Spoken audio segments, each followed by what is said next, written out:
आता बघूयात पुणे जिल्ह्यातल्या टॉप 9 घडामोडी।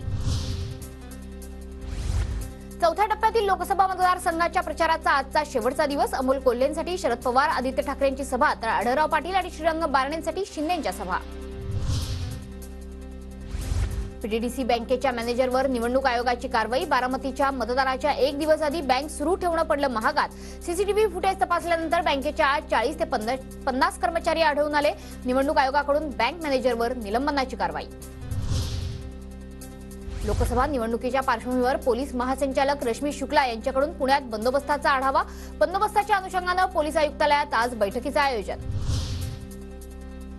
पुणे शहर आणि उपनगरात आज आणि उद्या जोरदार पावसाचा अंदाज। विजांच्या कडकडाटासह ताशी 40 ते 50 किलोमीटर वेगानं वारं वाहणार, हवामान विभागाचा अंदाज। पुण्यात महापालिकेच्या दवाखान्यात गर्भवती महिलांच्या गुंतागुंतीच्या शस्त्रक्रियाही होणार। पालिकेकडून 20 दवाखान्यांमध्ये तज्ज्ञ मनुष्यबळांचा पुरवठा। उन्हाची तीव्रता वाढल्यानं पुणे शहरामध्ये पाण्याच्या टँकरची संख्याही वाढली। पाणी पुरवठा कमी पडत असल्याने 4 ते 5% टँकरच्या मागणीमध्ये वाढ। शहरात टँकरची संख्या जवळपास 7960 वर।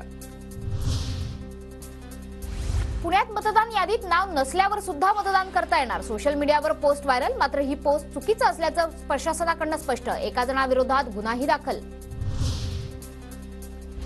पुण्यात अक्षय तृतीयेच्या मुहूर्तावर 7800 वाहनांची नोंदणी।